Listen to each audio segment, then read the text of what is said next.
jóvenes, ¿cómo están? Bien. ¿Ya contentos de que se acaba esto? Muy bien. Bueno, es un gusto para mí darle la bienvenida a esta conferencia titulada Microfascismos en México y el Mundo, que impartirá el maestro Rubén García Sánchez. Él es un conocedor del tema, que está realizando ahora su tesis doctoral en este tema sobre los microfascismos. Y bueno, nada más dejar el uso de la voz al maestro Aarón Villalba que da la presentación, y reiterarle al maestro Rubén García el agradecimiento por haber aceptado nuestra invitación para estar el día de hoy aquí con estudiantes de la licenciatura en Relaciones Internacionales. Muy bienvenido seas, señor Rubén. Gracias, muy buenos días. Gracias por tu asistencia. El Departamento de Estudios Internacionales de la Universidad de Guadalajara les da la más cordial bienvenida. Los fascismos han sido de los fenómenos más complejos para las ciencias políticas y las relaciones internacionales. A través de la exaltación de valores y símbolos colectivos, distintos regímenes han producido proyectos totalitarios, movilizaciones sin precedentes, opresión de minorías, dictaduras militares e incluso genocidios, en el nombre de regeneraciones nacionales con serias amenazas a la democracia. Sin embargo, no representan casos históricos superados por el nuevo orden internacional exclusivamente. La persistencia ideológica, sumada a temores tradicionales y nuevos desafíos, han propiciado el desarrollo de nuevas y distintas versiones de fascismos que demandan el involucramiento de académicos, estadistas y sociedad en general para comprenderlos y abordarlos efectivamente, tarea que hoy nuestro invitado contribuirá a atender. Rubén García Sánchez es maestro en planeación de la educación superior y licenciado en economía por la Universidad de Guadalajara. Actualmente fortalece su formación académica como doctorante en teoría crítica por el Instituto de Estudios Críticos con la tesis Microfascismos, posverdad, violencia, exclusión y las perspectivas de su resignificación y resistencias para un devenir minoritario en México. Se ha especializado en el área de planeación de la educación superior y ha desempeñado varios cargos en la gestión universitaria, entre los que sobresalen su función como secretario técnico de la Rectoría General de 2013 a 2016 y coordinador general de planeación y desarrollo institucional de 2016 a 2019. Asimismo, es profesor investigador adscrito al Departamento de Ciencias Sociales y Jurídicas del Centro Universitario de Ciencias Económico-Administrativas, donde ha dirigido estudios, tesis y proyectos de políticas públicas. Ha participado y coordinado en diversas publicaciones. Entre las más recientes destacan Retos y Perspectivas de Educación Superior y La Empresa como Institución. A continuación, impartirá la conferencia Microfascismos en México y el Mundo. Lo recibimos con un aplauso, por favor.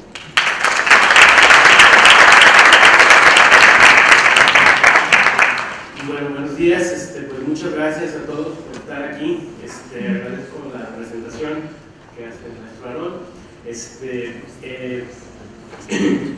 Bueno, el tema que realizaremos hoy, bueno, espero sea de su interés. Es algo que vemos en todas partes, todos los días. Estamos viendo cómo hay manifestaciones de discursos de odio, ¿no? En las redes, en la televisión, en varios medios de comunicación, ¿no? Y bueno, también vemos cómo posturas populistas de derecha y de extrema derecha pues vienen a exacerbar también ese odio, esos discursos, ¿no? Y aprovecharlos también pues para ganar pues votos, para ganar elecciones, ¿no? Como sucedió en la elección del mismo Donald Trump, o en las elecciones en Austria, o las elecciones de Víctor Orbán, o en Italia, o en varias partes del mundo, en Brasil, en Bolsonaro y demás, ¿no? Todos estos, digamos, líderes populistas de extrema derecha,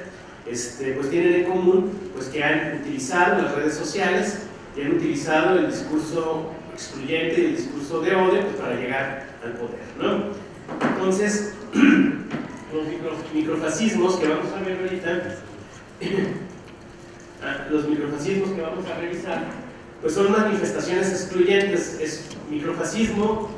Vamos a tratar de explicarlo un poco, ¿no? Va a ser un poco teórico en la presentación, porque bueno, este concepto no es un concepto, digamos, que venga del periodismo o de la divulgación científica, sino que viene directamente de la filosofía. Es un concepto que desarrollaron Deleuze y Guattari, dos filósofos que escribieron conjuntamente libros muy importantes, como uno en donde esto se centra principalmente, que es el Antiedipo, y otro libro que se llama 1000 mesetas, entre otros más, muchos más que escribieron, ¿no? Pero en donde empiezan ellos a plantear, pues, cómo entender estas manifestaciones excluyentes, ¿no? Estas posiciones de extrema derecha que en los 5 continentes se manifiestan y que buscan excluir, violentar a grupos sociales específicos mediante antagonismo y discriminación, y de manera simultánea pues afirmar a otros grupos, ¿no? A los grupos que son la contraparte, ¿no? O sea que el antagonismo va aparejado de un filocentrismo, ¿no? Yo antagonizo a los inmigrantes y soy filocéntrico con mi grupo racial o nacional, o con mi ideología nacional, lo que sea, ¿no? Y bueno, en todas partes del mundo pues estamos viendo una exacerbación sin precedentes de estos discursos, ¿no? Una cosa muy importante que tienen estos discursos, como pueden ver ahí en estas ilustraciones, este es un desfile del orgullo straight, ¿no? O sea, del orgullo heterosexual. Porque lo hicieron en Estados Unidos como una reacción supuestamente al orgullo gay, ¿no? Las marchas del orgullo gay, que bueno, pues conocemos, que son marchas muy festivas y muy diversas, ¿no? Los que hayan ido a la Ciudad de México, a las marchas aquí en Guadalajara, pues podrán atestiguar cuán diversa puede ser la comunidad LGBT+, lo que sea, ¿no? Y entonces, en este caso, uno de los principales lemas de esta marcha del Straight Pride Parade es hacer la normalidad normal de nuevo.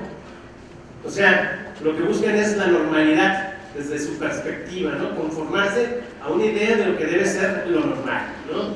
Y bueno, esto lo ilustra perfectamente, ¿no? O sea, ¿por qué tiene que haber un desfile gay? Dicen, entonces tiene que haber también un desfile heterosexual, un desfile de normales, se supone, ¿no? O de lo que ellos conciben como lo normal, ¿no?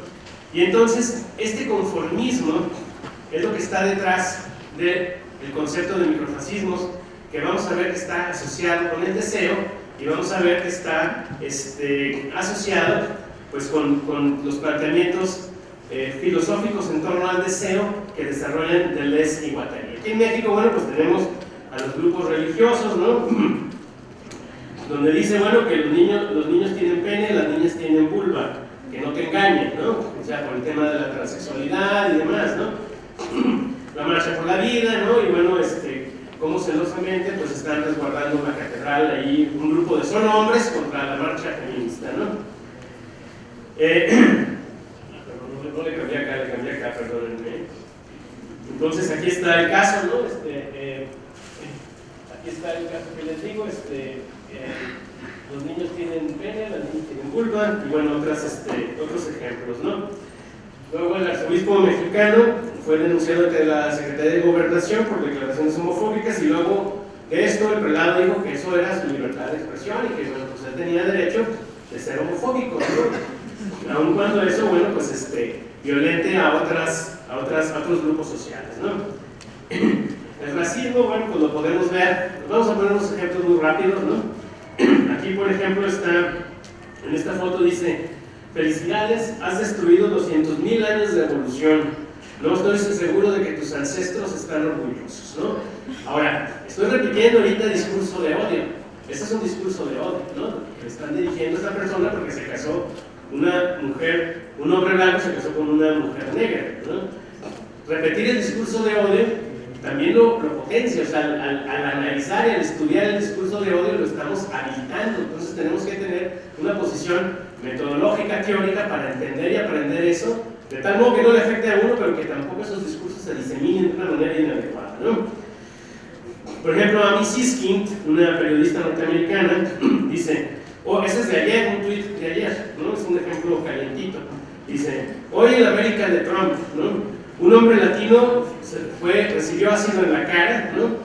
En Milwaukee, y fue acusado porque estaba acusado de estar ahí ilegalmente. No estaba ilegal, pero de todos modos recibió el ácido de la batería, ¿no?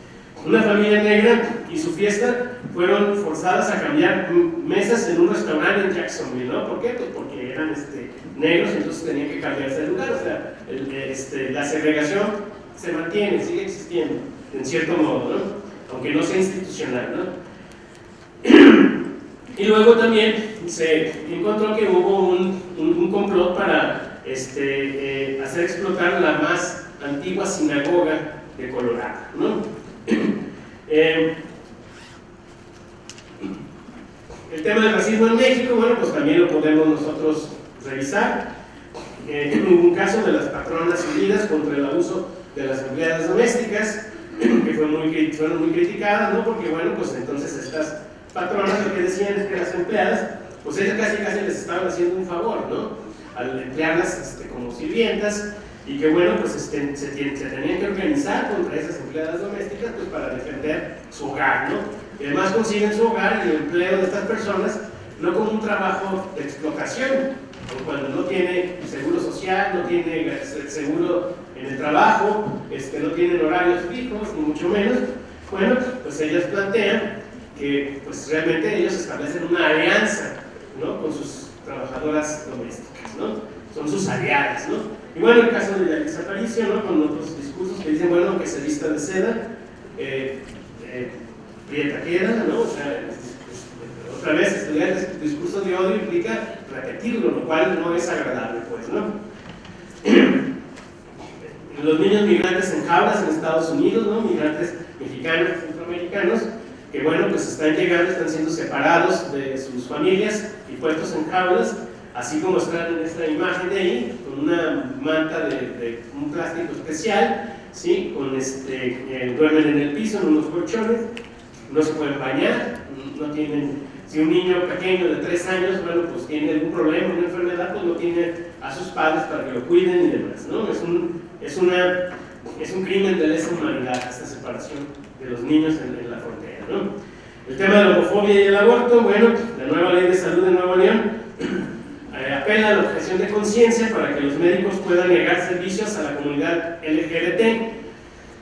Después, los que propusieron esa ley dijeron que no es para la comunidad LGBT, es para los que no quieren, para los doctores que no quieran hacer un aborto, ¿no? Por ejemplo, ¿no? O una interrupción del embarazo, ¿no? Entonces yo digo, bueno, pues está todavía peor entonces la objeción de conciencia en ese sentido, ¿no? Bueno, ahí no se ve muy bien, pero es un mapa de Guadalajara, donde se ponen todos los teléfonos Android y iPhone. Los rojos son los iPhone, los azules son los Android. Y obviamente el tema de la división de clases que tenemos aquí en la ciudad, donde tenemos una Guadalajara al poniente, que es muy blanca, ¿no? Una Guadalajara y una Guadalajara al oriente, que es de una pigmentación más oscura. Bueno, pues se puede ver ahí claramente entre los puntos rojos y los puntos azules, ¿no? No se ve bien, pero bueno, pues aquí les vamos a dejar la presentación para que la revisen. Bueno, el tema de las trabajadoras domésticas, aquí dicen, niñas y muchachas lo máximo de trabajadora, pero huele muy mal. No sé qué darle, cómo decirle, obviamente le compré de todo, ya le empiezan a decir opciones, ¿no? Primero trata de detectar qué es. Si la piel, la ropa, los pies, el cabello, o sea, como si fuera un animalito, ¿no? Como si fuera una mascota, ¿no? Y bueno, todo esto, muchas veces la proliferación de estas posturas excluyentes son inconscientes, la gente no sabe que las está desarrollando o no las hace porque las quiere hacer, ¿no? Sino que pues es como parte de su propia cosmovisión del mundo que se conforma en un entendimiento claro para ellos, ¿no? La brecha de género en México, bueno, pues México está en una posición 122 en el mundo en tema de brecha salarial, ¿no? La paridad salarial en México, dicen que al ritmo que vamos, pues en 200 años se va a lograr que las mujeres tengan en promedio el mismo salario que los hombres por el mismo tipo de trabajos, ¿no? Al ritmo que vamos, ¿no? Entonces, bueno, pues nos falta mucho para lograr esa paridad de género, salarial específicamente, ¿no? La misoginia es un conformismo frente al mundo, ¿no? La misoginia, el sexismo, el machismo, el patriarcado, como le quieran llamar, ¿no?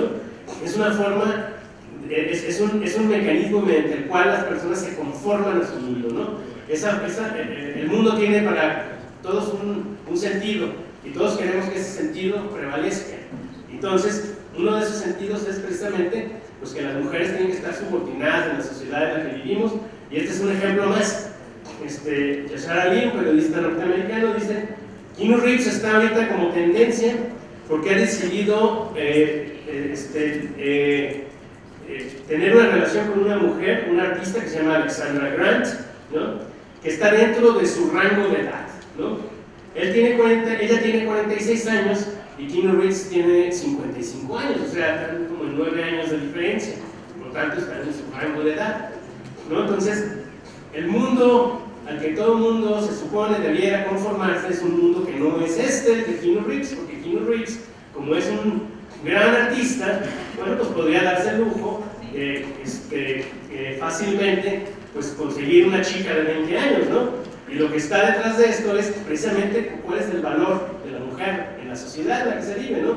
Una mujer de 40 años ya no tiene valor, entonces ¿por qué Keanu Reeves, un artista tan famoso, decide, y entonces la gente incluso protesta, porque eso está fuera del conformismo sacrificial al que están acostumbrados, ¿no? Las mujeres tienen que estar aquí y no acá, ¿no? Punto, ¿no? Entonces, bueno, son pequeños destellos, ¿no? Microfascismos son pequeñas cosas que emergen de la Matrix, ¿no? Por decirlo de algún modo, ¿no? Y que nos están diciendo pues, que las cosas no son lo más normal que deberían ser, ¿no? En internet encontramos muchas manifestaciones. Por ejemplo, tenemos el coach de vida. Cuando ustedes hacen comentarios en internet o ven comentarios en internet, el coach de vida es alguien que una persona dice algo y ese coach de vida empieza a decir te deberías de vestir mejor de otro modo, ¿no? O sea, o deberías de escoger tus batallas. ¿Para qué te metes en ese problema? No tiene caso discutir eso. O sea, gente que pretende decirle a los demás cómo debería ser el comportamiento adecuado, que es un coach de vida, ¿no? Y eso lo encontramos en todos los comentarios de internet. Pero no más está eso, también está el policía del tono, ¿no? Pues está muy bien lo que dice, nomás que deberías de cuidar la forma en la que lo dices, ¿no? O sea, está muy bien que luches por tus derechos, de las mujeres, de los inmigrantes, pero la forma en la que lo haces creo que es inadecuada, ¿no? Te enojas mucho, ¿no? Ahora está muy de moda en internet el trigger, te exaltas, ¿no? De repente, ¿no? Cualquier cosa que yo diga te va a hacer que te enojes, que te exaltes, ¿no? Y entonces es el policía del tono, ¿no? Luego tenemos al gaslighter. El gaslighting viene de una película de 1944, donde la actriz Ingrid Bergman es manipulada psicológicamente por su pareja hasta hacerla ver otra realidad totalmente distinta a la que supuestamente ella está viendo, ¿no? La hace creer que la realidad es otra, ¿no? El gaslighter es aquel que dice que es amarillo cuando es rojo, ¿no? Y aun cuando sea rojo, hace creer a la víctima que el color es otro, pues, ¿no? Y lo hace obligándola mediante la manipulación afectiva, emocional y demás. Y bueno, pues también existe, ¿no? Entonces, tenemos ese gaslighter, el monstruo come galletas, ¿no? el monster, porque bueno, aquí estos arquetipos, ¿no? de las conductas en internet vienen de una conferencia que se dio sobre STEM para mujeres, ¿no? Entonces, pues las mujeres al encontrar perdón, sí era eso, ¿verdad? Entonces las mujeres al encontrar toda esta serie de reacciones frente a su promoción de que las mujeres tuvieran más espacios en ciencia, tecnología, ingeniería y matemáticas, pues empezaron a sistematizar todas las opiniones y empezaron a generar estas categorías iniciales, ¿no? Entonces las hicieron una serie de académicas dedicadas a la ciencia que promovían la participación de las mujeres en la ciencia. El Cookie Monster responde a cualquier tema de acoso o abuso sexual con una frase: es que los hombres no todos son iguales, ¿no? No todos son así, ¿no? Cuando un narco mata a alguien y se le acusa al narco, no dice: oye, pero no todos somos narcos, ¿no? Es igual, cuando un hombre viola a una mujer, no, sí, entonces ahí sí, no todos violan, ¿no? O sea, entonces es algo extraño, pues, ¿no? Cómo es que la realidad busca conformarse en ciertos aspectos y en otros no. El himpathy es el que manifiesta simpatía al perpetrador, ¿no? Por ejemplo, es que se suicidó, ¿no? O sea, le hicieron el Me Too y se suicidó, pues entonces tenía la razón de que se suicidó, ¿no? Pues quién sabe, ¿no? O sea, habría que analizarlo desde varias perspectivas, ¿no? El león marino,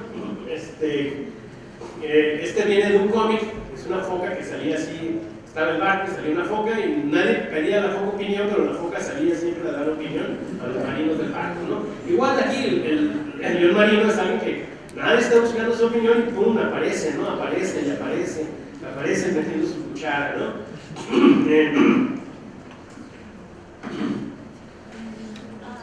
El mansplainer, pues es el que es algo más conocido, ¿no? Pues es el que supuestamente tiene que ser un hombre, ¿no? Que le explica a una mujer que es experta, ¿no? En su campo, ¿no? Pues cómo pues debe conducirse o cómo debe comportarse, o le quiere dar clases de lo que ella sabe mucho más que él, ¿no? Entonces, bueno, pues este caso es más conocido, ¿no? Luego tenemos el Prestige. Oye, pero ¿cómo vamos a condenar a Woody Allen si sus películas son una obra de arte, ¿no? O sea, ¿cómo es posible? Esta es una persona que se va a destruir el prestigio de estas personas, ¿no? Ese fue el argumento del juez con respecto a La Manada, ¿no? Los 5 que violaron a una chava en Pamplona, ¿no? Y que pues decía es que pues, el futuro de estos chicos se va a ver en entredicho si los juzgamos por violación, ¿no? Entonces hay que cuidar su prestigio, ¿no? Pero bueno, el prestigio de las víctimas, pues quién sabe dónde queda, ¿no? Y bueno, pues lo clásico, ¿no? Los trolls, creeps y fools, ¿no? Los troles, los creepies, ¿no? Y los tontos, ¿no?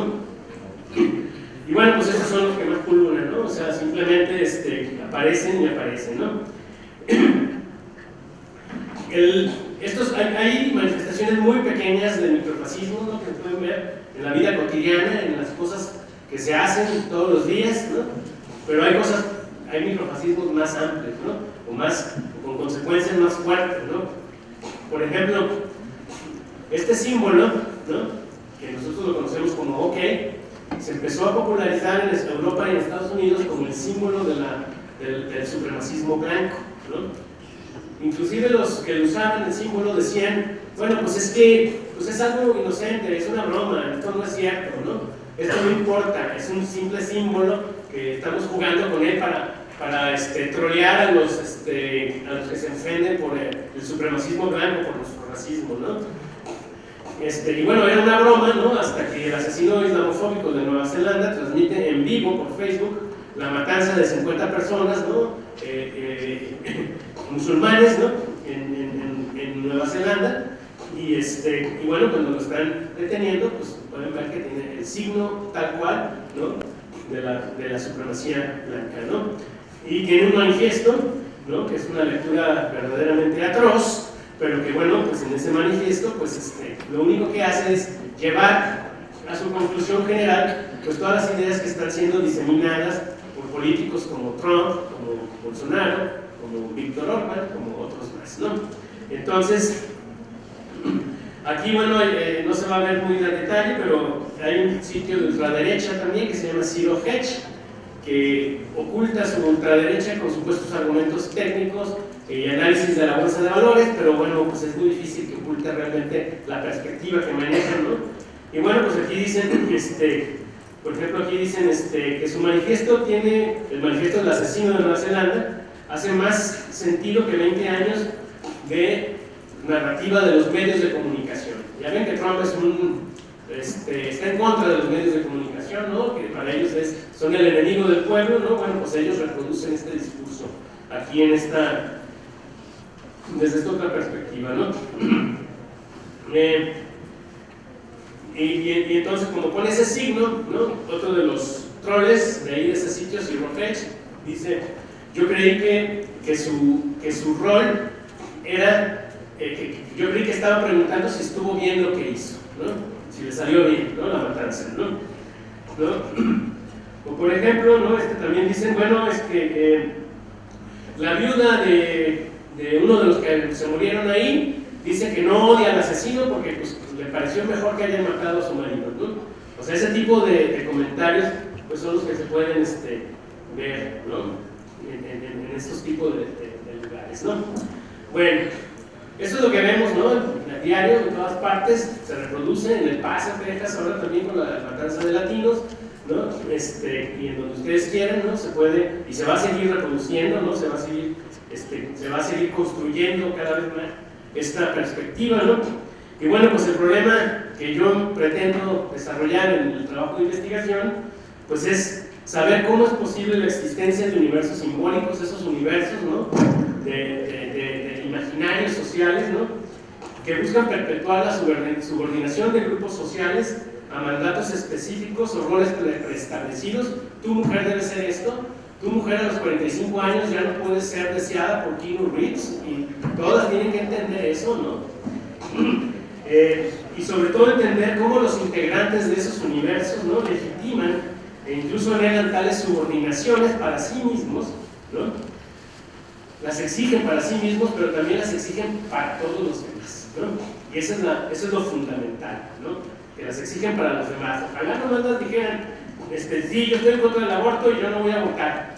Ah, no, pero quieren evitar el aborto en todos lados. Ah, no, yo no, estoy en contra de la transexualidad. Pues no seas transexual, ¿no? Ya, no, pero ¿para qué estás en contra de los transexuales, no? O sea, bueno, la pregunta es por qué se manifiestan de manera cada vez más extendida estos discursos de odio hirientes en México y en el mundo, y también, sobre todo en las redes, ¿no? Porque las redes tienen una capacidad de difuminación más amplia, ¿no? Pero en todas partes, ¿no? No nada más en las redes, ¿no? Y bueno, hay diferentes tipos de exclusión que se buscan perpetuar o soslayar, ¿no? Pero esas formas de exclusión tienen contactos entre sí, ¿no? Tenemos el antifeminismo, tenemos el capacitismo, ¿no? Que es las personas con discapacidad, pues ni modo, no tenemos nada que hacer con ellos, no hay forma de integrarlos, no hay forma de hacer nada, ¿no? Se tienen que aguantar porque pues no tenemos la culpa de que sean personas con discapacidad, ¿no? De que sean sordos o ciegos, o con discapacidad motora, o discapacidad mental, etcétera, ¿no? Y el racismo, el clasismo, ¿no? El clasismo tiene que ver con no queremos que los pobres salgan del papel que les toca por ser pobres, ¿no? Los pobres no tienen por qué tener opinión pública, por ejemplo, eso es para la gente educada. Los pobres no tienen educación, ¿no? La homofobia, la transfobia, la gerontofobia, es la fobia a los viejos también. Está muy viejo, ¿no? Porque quiere ser dirigente, líder, lo que sea, ¿no? Viejito, ¿qué onda, no? La efelifobia, que es la fobia de los millennials, ¿no? Muchos de ustedes han estado familiarizados con esa fobia, ¿no? Donde dicen, hay un patrón, el millennial es esto, y de ahí no se sale, lo cual es falso, y se demostró en Chile, precisamente, ¿no? Son los millennials los que originaron pues, las revueltas que estamos viendo, que no tienen precedente, ¿no? En la historia, ¿no? ¿Cómo resistir o resignificar los discursos siguientes? Bueno, pues hay que encontrar los mecanismos de resistencia y resignificación viables frente a esas fundamentaciones, ¿no? Y hay que saber cuáles son la forma en la que podemos comprenderlas para poderlas transformar, ¿no? Es importante también encontrar qué tienen en común, ¿no? O sea, en qué se emparenta la homofobia con la misoginia, con el racismo, con el clasismo, ¿no? ¿Qué tienen en común? ¿Qué los une? Porque muchas veces pueden encontrar una exclusión multidimensional en una persona. Por ejemplo, una mujer que es indígena y que es homosexual, ¿no? Y hasta si quieren que puede tener alguna discapacidad, ya son 4, ¿no? Formas posibles en las que puede sufrir exclusión. Y eso son las exclusiones en una persona. Pero también hay una coincidencia entre los discursos de odio y las personas. Muchos discursos machistas también son de personas racistas o de personas clasistas. Entonces el clasismo, el machismo, el racismo tienen un hilo conductor y también coinciden en los perpetradores y en los que diseminan esos discursos de odio, ¿no? Entonces hay que entender por qué es lo que une esos discursos, ¿no? ¿Cuál es la traza que hay ahí, ¿no? La traza que está ahí generándose, ¿no? Y bueno, en los libros estos que les comenté, el Arquetipo, sobre todo, de Gilles Deleuze y Félix Guattari, se basan en este señor, en gran medida, ¿no? Este señor es Benedictus de Spinoza, ¿no? Que escribió un libro que se llama Tratado Teológico Político, un tratado de ética esencialmente, ¿no? Y entonces él se hace una pregunta, ¿no? De esa pregunta van a partir muchas cosas que vamos a ver ahorita, ¿no? Dice, ¿por qué las personas luchan por su servidumbre como si fuera por su salvación? ¿Por qué las personas buscan conformarse a la realidad que las oprime, a la realidad que las excluye, ¿no? Como si fuera la forma de salvarse, ¿no? Entonces vamos a ver por qué dijo esto Spinoza y qué repercusiones tiene desde la filosofía de Deleuze y Guattari. Entonces, ellos creen, Deleuze y Guattari, creen que el problema fundamental de la filosofía política, es decir, la política, más bien micropolítica, podríamos decir, esta es una perspectiva de micropolítica, no de grandes ideas políticas como la democracia, o el Estado, o la soberanía, o las políticas públicas, lo que ustedes quieran, no, esto es de micropolítica. ¿Qué pasa en la cabeza de las personas cuando tienen una posición X, ¿no? Determinada, ¿no? Cuando deciden excluir, cuando deciden confrontar a otros grupos sociales, ¿no? Y para Deleuze y Guattari el problema fundamental es algo que Spinoza vio muy claramente en el siglo XVII, pero que también Wilhelm Reich descubrió, ¿no? ¿Por qué después de siglos de explotación la gente aún tolera la explotación? Reich negaba la explicación que atribuye esta situación a la ignorancia de las masas. Así son racistas porque son ignorantes, ¿no? Pensaba que la explicación podía estar en el terreno del deseo, ya Wilhelm Reich lo planteaba, ¿no? Y él quería entender por qué las masas no fueron engañadas, por qué sí desearon el fascismo, ¿no? En Italia, en Alemania y demás. No es que el pueblo haya sido hecho tonto, ¿no? Es que ese fascismo se sostuvo con energías micropolíticas de las personas que lo sostenían, ¿no? Que lo empoderaban, pues, ¿no? Entonces el fascismo no surge así como una cristalización, no surge desde abajo, ¿no? Desde fuerzas micropolíticas, ¿no? Y entonces ellos dos, Deleuze y Guattari, distinguen dos tipos de fascismo. El fascismo moral, que es el que conocemos, los nazis, ¿no? El Estado fascista, ¿no? El Estado italiano fascista, ¿no? Y las manifestaciones del fascismo en forma de estructuras políticas macro-institucionales, ¿no? Esa es una forma de fascismo. Pero dicen que hay otro fascismo, hay un fascismo molecular, micropolítico, que está en cada persona, ¿no? Y que es más que un monstruo que está ahí, es como un cuerpo cancerígeno, un cuerpo con cáncer que se va diseminando, ¿no? Por todas partes, ¿no? Y entonces, el concepto de microfascismo para Deleuze y Guattari es el que permite responder por qué el deseo desea su propia represión y la de los demás, ¿no? El microfascismo es ese, es el deseo que busca reprimir el deseo de los demás y el propio a la vez, ¿no? Entonces, vamos a explicarlo un poquito más adelante, más a detalle. Y entonces el deseo y el fascismo están relacionados, ¿no? El deseo y el fascismo están relacionados. Gary Genosco dice que el fascismo es inmanente a la producción deseante. Y Guattari menciona que encuentra su energía e impulso en el deseo de todos, ¿no? El fascismo está en todas partes, ¿no? Su activación depende del desear desde un marco de relaciones micropolíticas. El fascismo no es un hecho histórico que ya no va a ocurrir, sigue ocurriendo, nunca se fue, ¿no?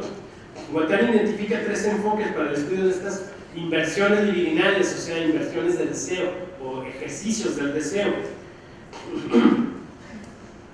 hay tres formas, ¿no?, en las que se puede expresar ese deseo. Y bueno, a él le interesa no una perspectiva sociológica o histórica, sino una perspectiva micropolítica que pueda entender el fascismo desde una perspectiva de lo que pasa en la cabeza de todos y cada uno de las personas, ¿no? Entonces, las instituciones democráticas pues no están diseñadas para sostener los flujos inmanentes de deseos microfascistas que se están proliferando y diseminando en el mundo. Por eso es que surgen líderes populistas. Todo el mundo dice, ¿es el fracaso de la democracia? Pues no, es que la democracia es así, la democracia permitía eso a final de cuentas, y como a final de cuentas el deseo es lo que está ahí interviniendo, pues la democracia tiene que ser trascendida por el líder fascista populista, ¿no?, a final de cuentas, ¿no? Tanto Trump como 4chan, no sé si conozcan el sitio 4chan, es un sitio anónimo de la red, ¿no?, que está repleto de suásticas y demás, ¿no?, bromas sexistas, posturas que buscan impresionar por su crudeza, ¿no? Y entonces lo que plantean Deleuze y Guattari, y lo que dice Gary Genosto, pues es que todas esas manifestaciones micro que se dan ahí en esos sitios web, ¿no?, 4chan, en Twitter, en Facebook, donde ustedes quieran, ¿no?, pues rompen flujos y residualidades con otras máquinas para las cuales son, es decir, empiezan a encontrar como cierta resonancia, ¿no?, con otras posiciones, ¿no?, parecidas, ¿no? Antes no era tan fácil que se transnacionalizara el deseo microfascista. Sí, siempre hubo propaganda fascista en México y llegaban y todo, ¿no?, pero ahora con Internet pues se tiene acceso a todo, ¿no? Internet está transnacionalizando el deseo, ¿no? Está convirtiéndolo, está transnacionalizando y convirtiendo estas expresiones en algo cotidiano, ¿no?, en todos lados, ¿no?, con traducción simultánea, ¿no? Entonces, los procesos anónimos de subjetivación con los que los usuarios de 4chan, Twitter y lo que ustedes quieran identifican sus memes y su cultura con Trump, funciona como la verificación de sus múltiples teorías conspiratorias, ¿no? Si Trump dice algo o deja algo como fuera como vago o sin explicarlo claramente, eso comprueba 1000 teorías conspiratorias de ellos y les da la razón a todos ellos desde su perspectiva. Es que no dijo eso, por lo tanto no lo condena, por lo tanto vamos bien por aquí, ¿no? Y también se basan en esa idea de que un hombre débil y solo puede ganar, ¿no?, desde su perspectiva micropolítica deseante, ¿no?, en este caso, ¿no? Y por eso sacan esa mascota que es una rana verde, no sé si la conocen, es una rana Pepe, ¿no?, que es una apropiación de un caricaturista, ¿no?, que por cierto se quejó de por qué lo usaban en sitios de ultraderecha, ¿no? Pero bueno, pues eso ocurre, ¿no? Entonces, en el antidipo es lo que intentaron Deleuze y Guattari abordar, ¿no? ¿Cómo sintetizar? En este libro busca sintetizar las relaciones de producción que determinan la ideología y la conciencia de clase, según Marx, ¿no?, y según Freud también, ¿no? Es decir, los maestros de la duda son Freud y Marx, ¿no? Freud, porque el inconsciente pues pone en duda, ¿no?, todo aquello que implica la conciencia, la agencia del individuo, ¿no? Y Marx también, porque también las relaciones de producción ponen en duda, ¿no?, las bases y la forma en la que el capitalismo se sustenta, ¿no? Entonces son los dos maestros de la duda, Freud y Marx, ¿no? Los dos apelan a determinaciones inconscientes, ¿no? Marx dice que los trabajadores terminan obteniendo una especie de conciencia de clase, ¿no? Y Freud, pues, el inconsciente, ¿no? Entonces, desde los maestros de la duda, deseamos lo que deseamos porque nuestros afectos e inclinaciones han sido maquinados o constituidos de ese modo. Las inclinaciones son máquinas deseantes. Nosotros somos máquinas deseantes. Mi mano es una máquina deseante, mi boca es una máquina deseante, mis poros de la piel son máquinas deseantes. Somos máquinas deseantes hechas de máquinas deseantes, ¿no? Y entonces, todas esas inclinaciones, para Deleuze, son una especie de economía del deseo, ¿no?, una infraestructura que está en la sociedad Así como para Marx las relaciones de producción eran lo que determinaba toda la sociedad, bueno, pues para Deleuze no, es el deseo lo que está detrás de todo, ¿no? Y bueno, vamos a ver este tema del problema de la inmanencia en el deseo, ¿no? El deseo que conciben Deleuze y Guattari se concibe de manera inmanente. Ahorita vamos a explicar esto de inmanencia, ¿no? Y bueno, esto es una revolución en la forma de conseguir el deseo. Siempre el deseo había estado ligado a la trascendencia, desde Platón, los griegos, San Agustín, Hegel y Freud. Hegel es un poco más compleja su concepción del deseo, que está especificada en la controversia del amo y el esclavo, ¿no? Pero todos los demás en general plantearon que el deseo es algo que viene de fuera, o sea, trascendente. Trascendente es lo que no está en mí, lo que me viene de fuera, ¿no? Entonces el deseo es una ausencia, es algo que está fuera de mí, ¿no? Está definido como un campo de trascendencia, dice Deleuze, ya que lo que no tengo excede o trasciende mi campo de inmanencia, que es lo que soy yo, ¿no? El polo negativo es la ausencia fundamental del objeto deseado, inalcanzable y siempre trascendente. Y el polo positivo de la visión trascendente del deseo es que la humanidad busca su ser haciendo coincidir su deseo con el orden del bien que el propio deseo fomenta. Es decir, por un lado es trascendente porque mi deseo desea algo que no tengo, y por otro lado tiene un polo positivo el deseo porque supongo que ese deseo mío lleva a un bien, ¿no? Que es fomentado por esa es la concepción de Adam Smith, ¿no? El bien que produce el deseo, según Adam Smith, es el mecanismo del mercado, ¿no? Todos deseamos algo, ¿no? Todos buscamos el máximo beneficio, el menor costo, y en la confluencia en el mercado logramos el bien, que es un mecanismo óptimo de distribución de recursos. Esa es la concepción trascendente del deseo, ¿no? Kant empezó con una transformación de la idea del deseo y convierte el deseo en algo productivo. Revoluciona con esto la teoría del deseo. En la crítica de la razón práctica ofrece una definición donde dice que el deseo es una facultad que por medio de sus representaciones es la causa de la actualización de esas representaciones. Actualización en filosofía significa hacer algo real, hacer algo que se manifieste como tal, ¿no? Entonces el deseo es algo que hace que lo que tengo representado en mi mente se vuelva actual, se vuelva real, ¿no? Que ocurra. Esa es la idea de Kant de un deseo productivo, porque él es racionalista, es un idealista racionalista que cree que la mente puede transformar el mundo. Esa es la idea de Kant, ¿no? Es la idea del racionalismo kantiano. Y entonces una de las ideas de Guattari y Deleuze en este Antiedipo, en este libro, es desarrollar las implicaciones profundas de esta concepción productiva del deseo de Kant, ¿no? El deseo sí produce para Deleuze, su resultado es lo real, no es una fantasía, el deseo produce cosas, ¿no? El deseo deja de ser solamente una realidad psíquica de algo que me hace falta, ¿no? Se vuelve una realidad económica material, hay una economía del deseo, ¿no? La economía política de Marx y la economía libidinal de Freud se unen en esta economía del deseo de Deleuze, se juntan las dos, ¿no? Spinoza es fundamental, el que vimos hace rato, es fundamental. Él inventó, o más bien incorporó a la filosofía el tema de los afectos. Los afectos son la forma en la que los cuerpos se afectan entre sí.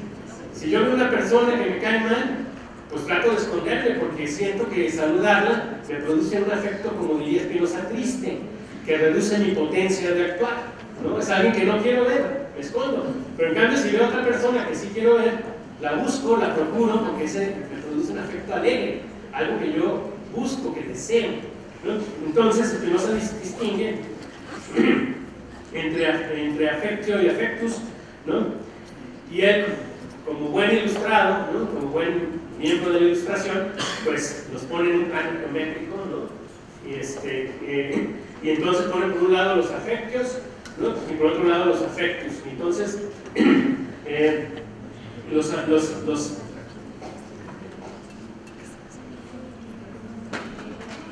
las afecciones entonces determinan lo que Spinoza llama afectos, ¿no? es la fuerza de existencia, no hay algo más. Lo que producen los afectos es una variación en mi fuerza de existir. Si tengo un afecto triste, mi fuerza de existir se reduce. Si tengo un afecto alegre, mi fuerza de existir se potencia, ¿no? El calor en el sol en el parque aumenta mi poder de actuación, me siento alegre, me siento energizado, ¿no? Pero si me quedo demasiado, las quemaduras me van a producir un afecto triste, ¿no? O disminuyen mi potencia de actuar. Mi comida, aunque la comida que yo como aumenta mi fuerza de existir, pero el dolor de estómago de comer excesivamente disminuye mi fuerza de existencia, ¿no?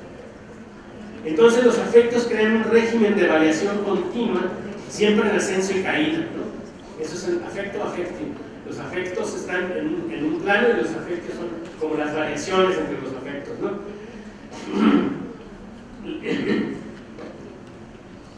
Para Spinoza, la agencia o la capacidad de actuar de manera racional solamente se daría cuando nosotros seamos la fuente de nuestros propios afectos y afecciones, ¿no? Pero dado que nuestra realidad nuestra existencia está dada y presupuesta, pues somos una multiplicidad. Yo, Rubén, ustedes, cualquiera, somos muchas personas, no somos una sola persona. Ayer éramos otra persona, hace 3 años éramos otra persona, mañana vamos a ser otra persona, somos una multiplicidad, ¿no? Cuando estamos dormidos somos una persona, cuando estamos despiertos somos otra persona. Si estamos felices somos una persona, si no, somos una multiplicidad, no somos algo estable, nadie es algo estable. De hecho, la subjetividad estable no existe, lo que existe son procesos permanentes de subjetivación, donde estamos cambiando constantemente, y diría Spinoza, cambiando constantemente en función de esta oscilación entre afectos tristes y afectos alegres, ¿no? Deleuze dice: vivimos en un mundo más bien desagradable en el que no solo las personas, sino también los poderes establecidos tienen interés en comunicarnos afectos tristes. La tristeza, los afectos tristes son todos aquellos que disminuyen nuestra potencia de obrar, y los poderes establecidos necesitan de ellos para convertirnos en esclavos. El tirano, el cura, el ladrón de almas necesitan persuadirnos de que la vida es dura y pesada. Los poderes tienen más necesidad de angustiarnos que de reprimirnos, o como dice Virilio, de administrar y de organizar nuestros pequeños terrores íntimos. Los enfermos del alma, tanto como del cuerpo, no nos dejarán, vampiros que son, mientras que no hayan conseguido contagiarnos su neurosis, su angustia, su querida castración, su resentimiento contra la vida, su inmundo contagio.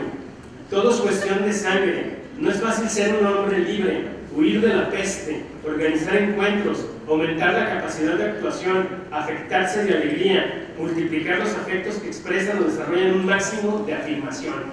Y bueno, y aquí viene todo un planteamiento en el tema del deseo afirmativo, como lo comprenden Deleuze y Guattari. Entramos con Nietzsche, ¿sí? Espero que no se vuelva más complejo. Pero bueno, Nietzsche también se preocupa del cuerpo, igual que Spinoza se preocupaba del cuerpo y los afectos de ese cuerpo. Es decir, el cuerpo tiene pulsiones para Nietzsche.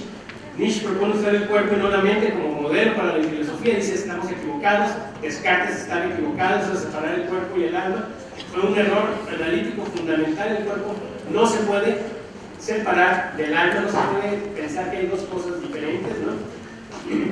Y entonces tenemos un cuerpo de intensidades, ¿no? Un cuerpo con intensidades, porque así lo planteó Nietzsche y lo plantea Deleuze a través de Nietzsche, ¿no? Un cuerpo intensivo que es un sistema de pulsiones vastas y contradictorias. O sea, dentro de nosotros fluyen pulsiones, fluyen cosas que están ahí que nosotros no podemos controlar, ¿no?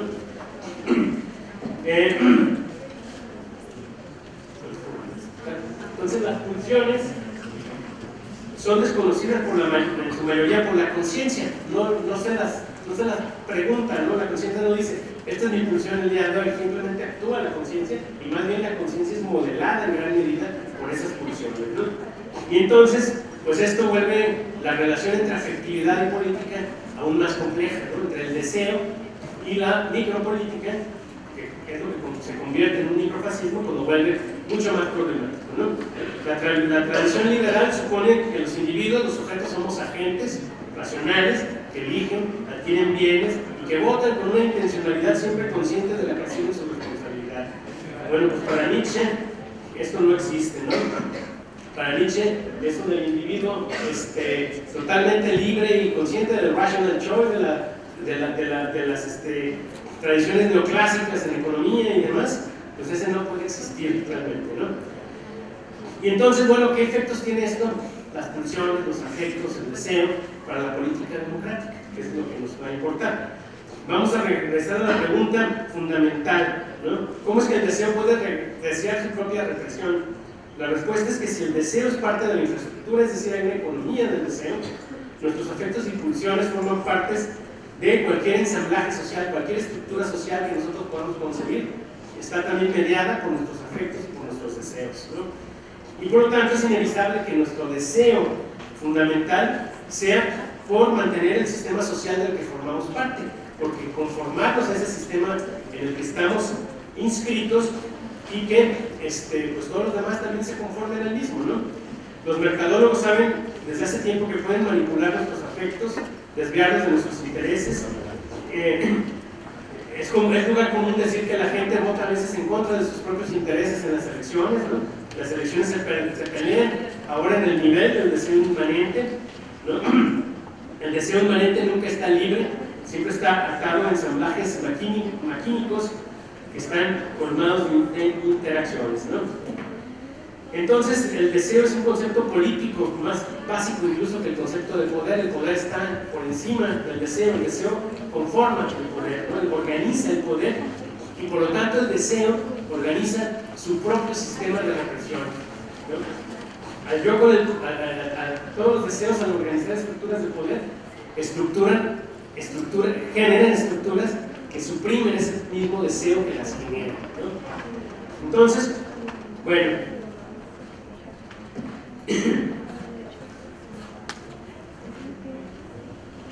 no me voy a meter a más detalles de todo este tema, ¿no? Deleuze dice, bueno, ¿cómo combatir este deseo inmanente que busca excluir a los otros, que busca que todos se conformen a mi idea del mundo, ¿no? Y que no solo yo, sino todos se tengan que conformar a esa idea? Bueno, pues él crea un concepto que se llama máquinas nómadas de guerra. Tenemos que convertirnos en máquinas nómadas de guerra para pelear luchas inmanentes a nivel del deseo, ¿no? Desde cada foro, desde cada pequeña grieta, tendríamos que estar nosotros luchando contra estos tentáculos cancerígenos, ¿no? Del microfascismo que se perpetúan a través de la economía libidinal del deseo, ¿no? Y bueno, la democracia radical de Spinoza, el mismo filósofo que estamos hablando, bueno, pues también tiene una relación con ese deseo, ¿no? Se tiene que conceptualizar la democracia para Deleuze y Guattari, siguiendo a Spinoza y siguiendo a Nietzsche, por fuera de los aparatos de Estado, porque esos aparatos de Estado, a final de cuentas, lo único que hacen es constituirse en formas de reprimir el deseo afirmativo, el deseo de quien quiere ser distinto, diferente, otra cosa, ¿no? No conformarse, ¿no?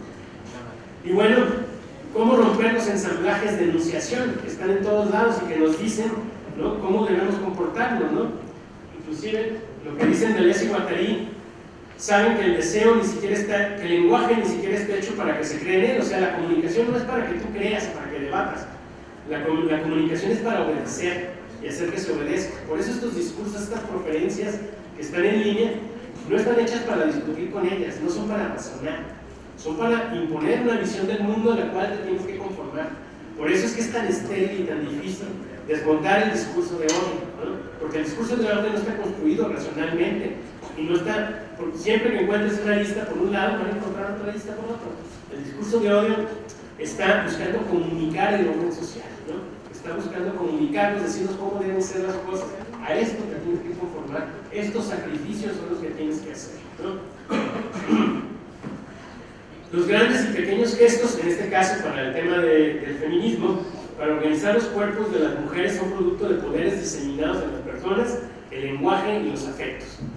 La diferencia sexual es para Lucia Irigaray la matriz del poder, es la base por la cual existen todas las demás formas de opresión, ¿no? Voy a leerles nada más un pequeño ejemplo del microfascismo en un caso de feminismo, ¿no? o de misoginia, ¿no? Dice, tardé 3 años para ir a revisión con el ginecólogo, me incomoda. Ese es un testimonio de una chica. No me gusta ir a un consultorio médico, desnudarme frente a un desconocido, acostarme con las piernas abiertas y ver el rostro de esa persona frente a mi vagina, observándome e introduciendo objetos extraños a mi cuerpo.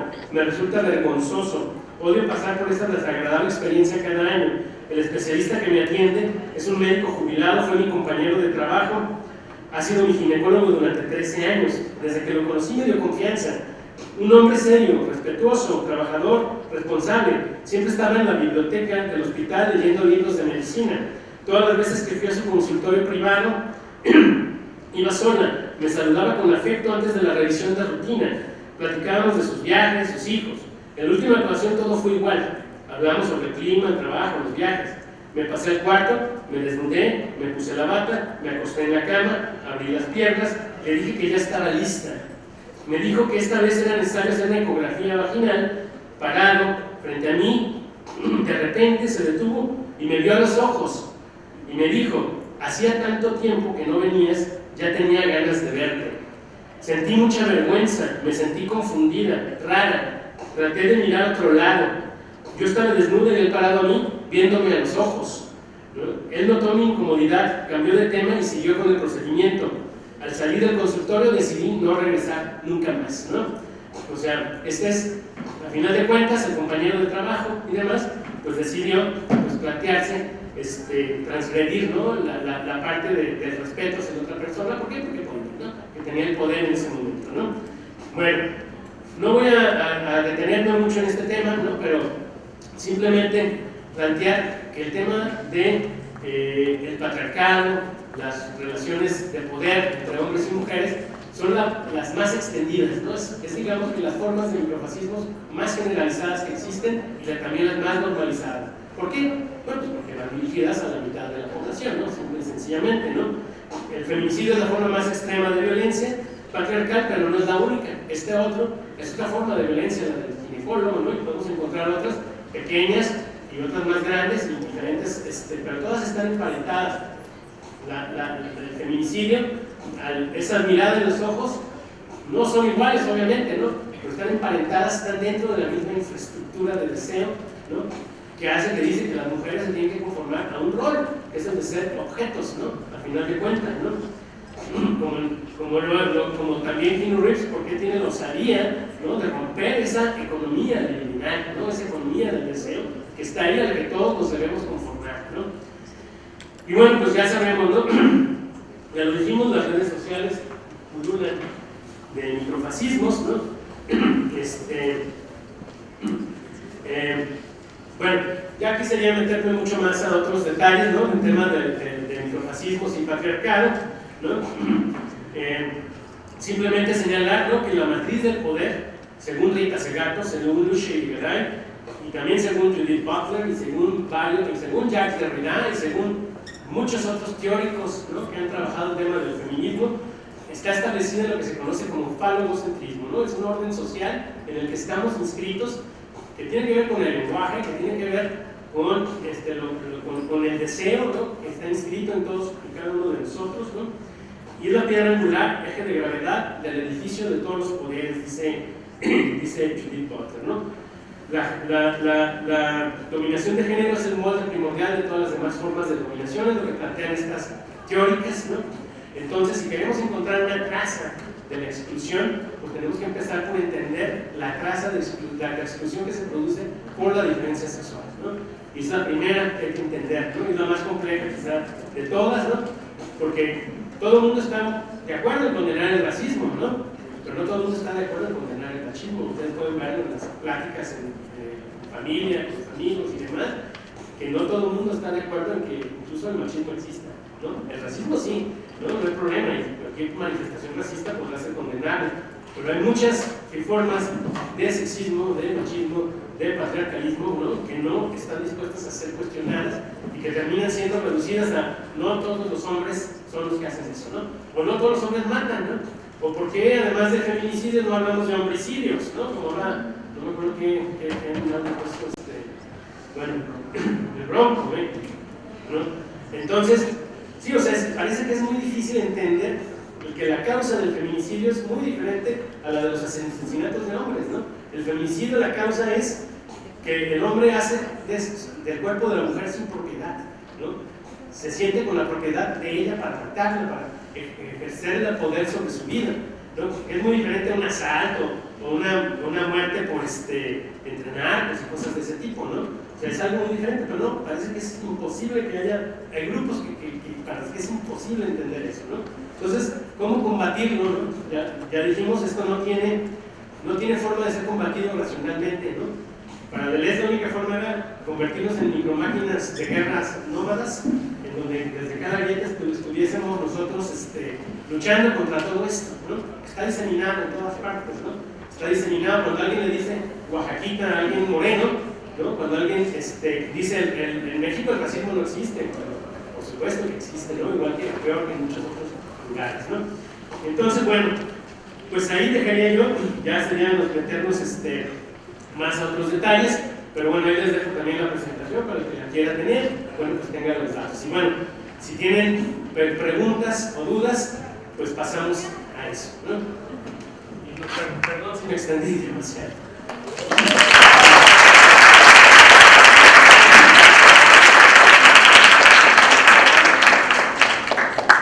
Muchas gracias por esta interesante presentación. Abrimos una sesión de preguntas y respuestas. Les pedimos que sean claras y claros.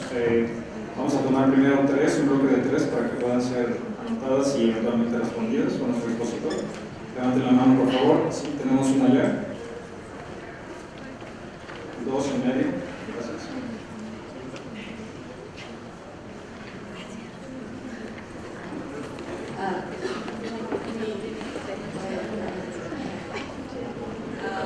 Mi pregunta, más bien como su opinión acerca de, pues, vimos estos grupos de odio y así. ¿Qué opina acerca de grupos extremistas que probablemente no son tan conocidos, pero que también llegan a tener manifestaciones violentas como los incel? Porque sí hablo mucho de machismo y eso, pero no que los mencionara y se me vino mucho la mente durante su presentación. Gracias. ¿Nos pueden ayudar también con su nombre en el momento que emitan su pregunta, por favor? Sentar Espinosa.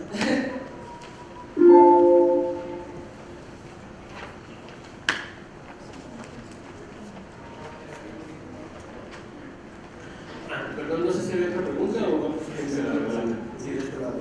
Bueno, primero que nada agradecer la ponencia, mi nombre es Víctor, del noveno semestre, y bueno, se hizo hincapié en las tecnologías de la información, específicamente en Twitter. La pregunta es, ¿qué opinión tiene acerca de que bueno, de dejar de aceptar publicidad política en Twitter a partir de ella? No sé si hay por ahí otra. ¿Alguna?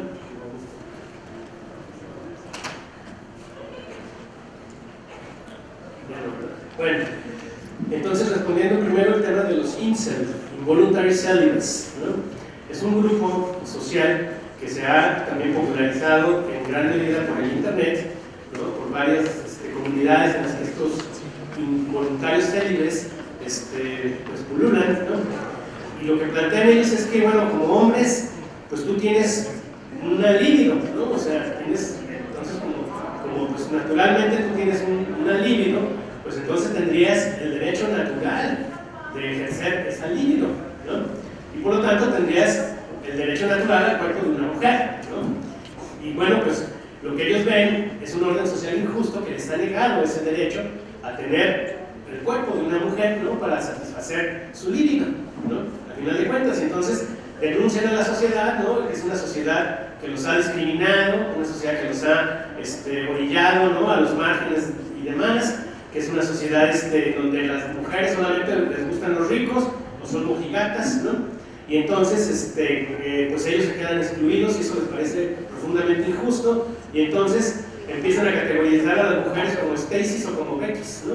O sea, las Stacy's, no me acuerdo cuál es cuál, es el modelo de la mujer que le gusta solamente a gente, es el macho alfa exitoso, bla, bla, bla, ¿no? Y entonces ellos que son betas, pues ni siquiera pueden ir con las Becky's porque las Becky's están muy preocupadas de sí mismas porque ni siquiera les importan ellos, ¿no? Entonces permanecen como aisladas del mundo. El problema, pues no, ahí acabaría. El problema es que su ídolo es alguien que cometió un asesinato masivo de mujeres en Canadá, ¿no? Y entonces es como su estandarte, ¿no? Y entonces se la pasan planeando asesinatos de mujeres para vengarse de las mujeres. expresiones más fuertes de la misoginia y del odio hacia las mujeres, pues, ¿no? Entonces, pero existen, o sea, a eso pueden llevar los microfascismos, ¿no? A construir comunidades que están constituidas en esos supuestos derechos sobre otras personas, ¿no?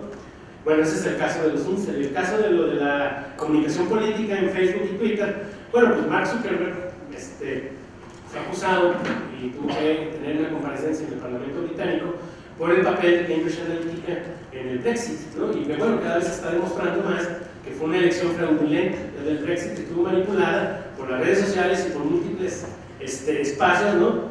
Que estaban controlados, en este caso Cambridge Analytica, por Steve Bannon y un periódico norteamericano que se llama Breitbart News, que es de ultrasísima derecha, ¿no? Lo más derechista que puede haber en el mundo, ¿no? Y entonces Facebook se ha negado a quitar los anuncios políticos, aun cuando en el Congreso norteamericano ahora le han cuestionado, oye, pero si está diciendo una mentira, ¿vas a permitir que el anuncio salga? Y pues dijo Zuckerberg, pues sí, porque es libertad de expresión, y viene toda una discusión con respecto al tema de la libertad de expresión, ¿no?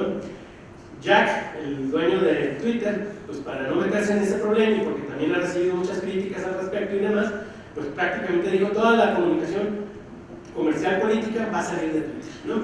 Obviamente puedes tú decir y hacer tweets de lo que quieras, eso no se va a quitar, ¿no? Pero lo que sí es que no va a haber anuncios pagados políticos, ¿no? Y Zuckerberg no, Zuckerberg se mantiene en que sí. Es muy sospechosa la actitud de Zuckerberg. Zuckerberg está coaligado, y cada vez se ve más coaligado a grupos de derecha, ¿no? Entonces es una grave preocupación eso, porque el papel de Facebook en la democracia no es cualquier cosa.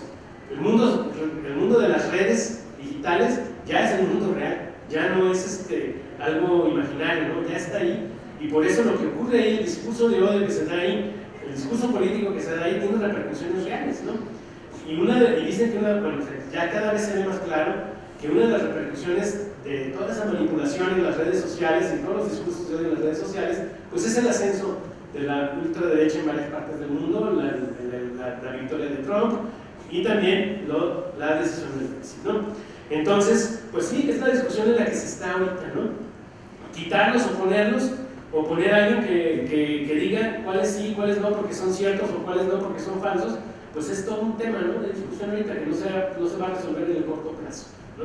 Va a ser una discusión que vamos a tener, todavía la discusión del free speech la vamos a tener todavía, ¿no? Hasta dónde es válido el free speech, el discurso de odio es free speech, es libertad de expresión, ¿no? El discurso de odio, o es otra cosa, lo tenemos que catalogar como otra cosa, ¿no? Tenemos que prohibirlo, o tenemos... Entonces, las soluciones que vienen desde el Estado siempre están equivocadas, siempre.